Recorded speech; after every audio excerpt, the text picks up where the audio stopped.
اللہ اس کے لیے راستے بناتا ہے۔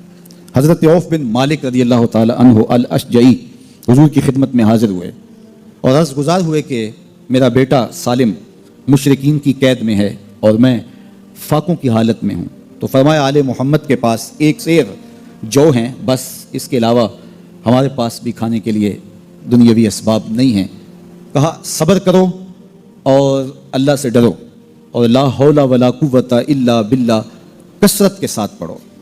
یہ ایسا وظیفہ ہے، ایک حدیث پاک میں آتا ہے کہ یہ 99 بیماریوں کا علاج ہے، اس میں سب سے کم درجے کی بیماری ہم اور غم ہے، یہ دکھوں کا مداوع ہے، مشکلات کا علاج ہے، اور یہ وظیفہ میرے حضور نے بتایا۔ حضرت ابو ذر غفاری رضی اللہ تعالیٰ عنہ کو حضور نے 5 چیزیں بتائی تھی، ان میں سے 5ویں چیز یہ تھی کہ ابو ذر کثرت کے ساتھ لا حول ولا قوت الا باللہ پڑھا کرو۔ فرمایا عرش الہی کے نیچے ایک خاص خزانہ ہے، یہ وظیفہ وہاں سے آیا ہے، یہ زندگی میں معمول بنا لو۔ جب پھنس جاؤ، مشکلات میں آ جاؤ تو لا حول ولا قوت الا باللہ پڑھو، اللہ راستے کھولے گا۔ تو حضور نے 3 چیزیں فرمائی، اللہ سے ڈرو، صبر کرو اور کثرت کے ساتھ لا حول ولا قوت الا باللہ پڑھو۔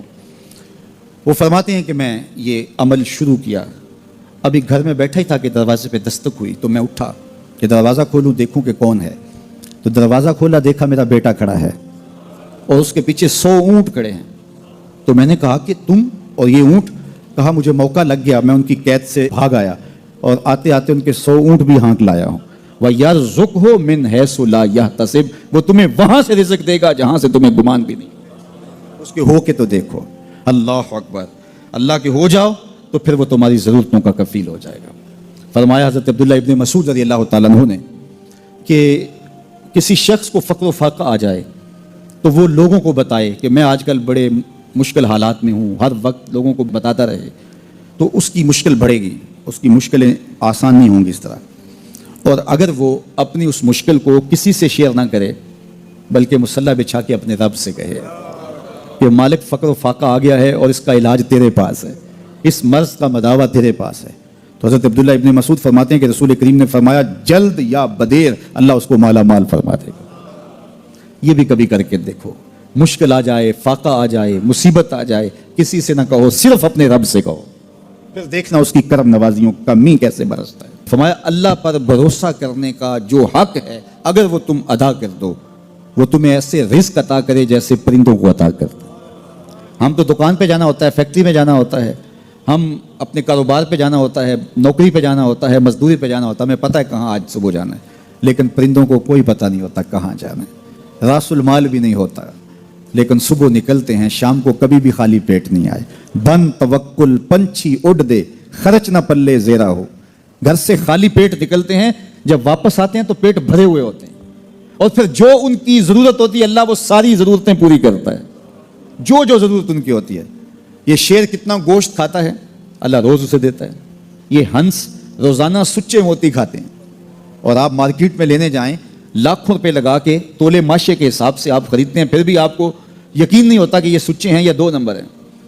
اور ہنس دنیا پہ کروڑوں جانور پائے جاتے ہیں، روز کھاتے ہیں، صبح بھی، شام بھی، دوپہر بھی، پیٹ بھر کے کھاتے ہیں، اللہ روز انہیں عطا کرتا ہے۔ کہا اس پہ بھروسہ تو کر کے دیکھو، وہ تمہاری ضرورتوں کا کفیل ہوگا، اس پہ بھروسہ کرو گے وہ تمہیں وہاں سے دے گا جہاں تجھے گمان بھی نہیں ہوگا۔ ارشاد فرمایا جو اللہ سے ڈرے اللہ اس کے لیے راستے کھول دیتا ہے، اور اللہ اس کو وہاں سے دیتا ہے جہاں سے اسے گمان بھی نہیں ہوتا۔ حضور نبی رحمت صلی اللہ علیہ وسلم نے ارشاد فرمایا 4 اشخاص ایسے ہیں جن کو جنت میں جانے سے کوئی چیز نہیں روک سکتی، اور فرمایا اگر لوگوں کے سست پڑ جانے کا اندیشہ نہ ہو تو اے عمر میں تجھ کو کہوں کہ یہ بات گلی اور بازاروں میں لوگوں کو بتا دوں۔ اور پھر حضور نے ان 4 اشخاص کا تذکرہ کیا۔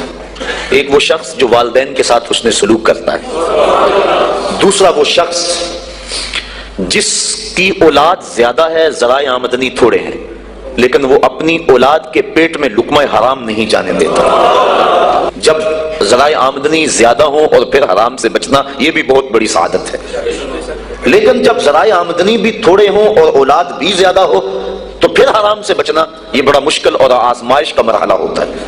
تو جو اس موقع میں رزق حرام سے بچا، قیامت کے دن حضور کے فرمان کے مطابق جنت میں جانے سے اسے کوئی شے نہیں روک سکتی۔ اور ہم صحابہ کی زندگیاں دیکھتے ہیں، فجر کی نماز ہوتی ہے، ایک صحابی جلدی سے اٹھ کے چلے جاتے ہیں۔ ایک دن آقا کریم نے پوچھا کہ ابو درداء کیا بات ہے؟ تو حضرت ابو درداء نے عرض کی حضور آپ جانتے ہیں آج کل مدینے میں کھجوریں پکنے کا موسم ہے اور سحری کے وقت ٹھنڈی ہوائیں مدینے کی سرزمین کو سلام کرنے بھی آتی. میرے ہمسائے کے صحن میں ایک اونچا لمبا درخت ہے کھجور کا جس کا جھکاؤ میرے گھر کی سمت ہے اور جب ہوا چلتی ہے تو اس سے کھجوریں ٹوٹ کے میرے ویڑے میں گر پڑتی ہیں. میں جلدی جلدی اس لیے چلا جاتا ہوں کہ بچوں کے اٹھنے سے قبل وہ کھجوریں اٹھا کے ان کے گھر میں پھینک دوں، کہیں ایسا نہ ہو کہ میرا بچہ کوئی کھجور اٹھا کے اپنے منہ میں ڈال لے. یہ صحابہ کا مزاج. اور ہماری سڑک سے گنے کی ٹرالی گزر کر تو دیکھیں، ہم بچے کو شاباش دیتے ہیں کہ بڑا دلیر نکلا ہے. جس کو آج آپ حوصلہ افزائی کر رہے ہیں کل بڑا ہو کے ڈاکو بنے گا، کل بڑا ہو کے راہزن اور لٹیرا بنے گا.